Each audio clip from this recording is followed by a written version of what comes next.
What's up everyone? I just wanted to show you guys the upgrade that I did for the Unimat SL1000. So that's the normal DC motor. It's 32 or 36 volt,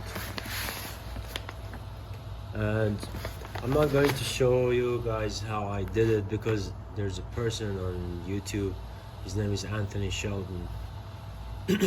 He's very good actually at explaining this, how to do it, and I watched his videos, and he also has a link to the motor and also the speed controller.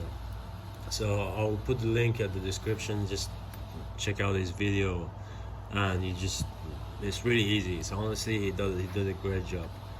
But I wanted to show you a couple of the extra upgrades that I did. So this is the one that he's using, and I'm using actually this one as well. But I found this in my supplies, and this is exactly kind of the same model as this one, and also the same price too. But the only difference is that this one has a fan and also a digital readout, so you can easily see. No, it's not as accurate as you can see. It just goes from 0 to 100, but the speed is exactly the same as this one. So I'm just using this for now, playing with it to see how it goes. Even the power supply is the same one as Anthony showed in his videos. And another thing was that I also bought the same pulley that he bought for the DC motor. But then I just didn't like the speed that was giving me, the result that was giving me. So I ended up buying an additional of these Unimat pulleys. I was lucky, I bought it for like 20 bucks. And the hole, I made an 8mm hole in there, and that was it. And also, another thing that I did, in Anthony's video, if you watch, he does a really great job with the whole putting the DC motor in place. But I was being lazy, and honestly I'm not as good as he is. So I just, as you can see in here, there's a hole that I made a mistake. I made that one, so I made another hole on the body and put the screw in there. That was it. And I was lucky this DC motor was thick, and it's not the same as the one that Anthony has. I don't know why when I bought it, this one came to me instead of the one that I was expecting, but I'm okay because it's the same way. And sorry for the messy wiring.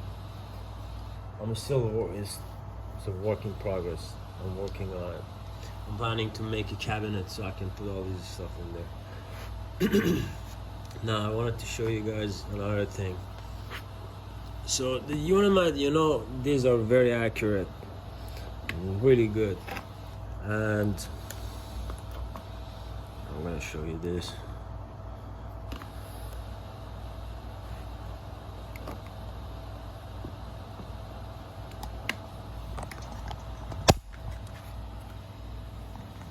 So just show this. No.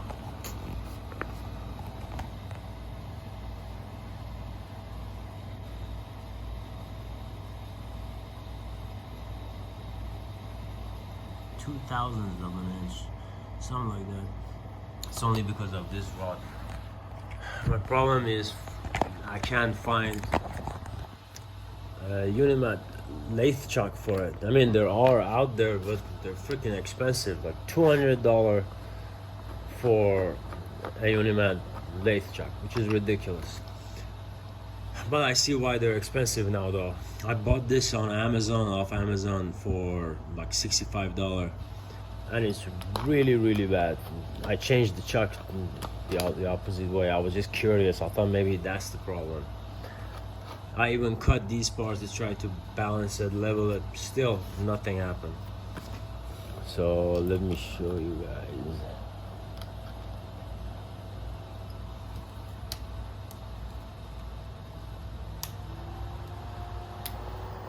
You see? Jesus. It's really bad. I can't do anything with it. I've been playing around, but I can't make it work. If you guys have any suggestion as to how I can fix this chuck,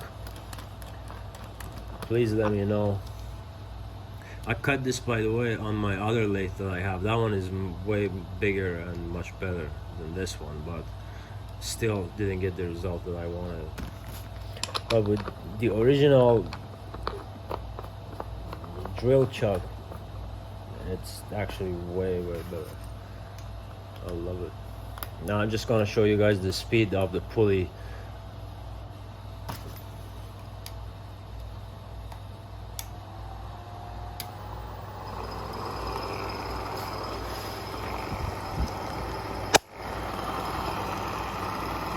So right now it's at 100. Cool thing about this is that I can actually change the speed again and again. So now it gives me different results.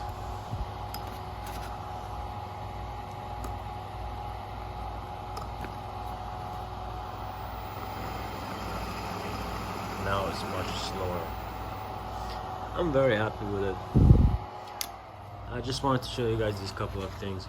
Just this one, and also the pulley. And by the way, if you know anything about the lathe chuck, please let me know, or how to fix it technically. And make sure to check Anthony Shelton's videos too, to see how to do it, because I'm not gonna go over it.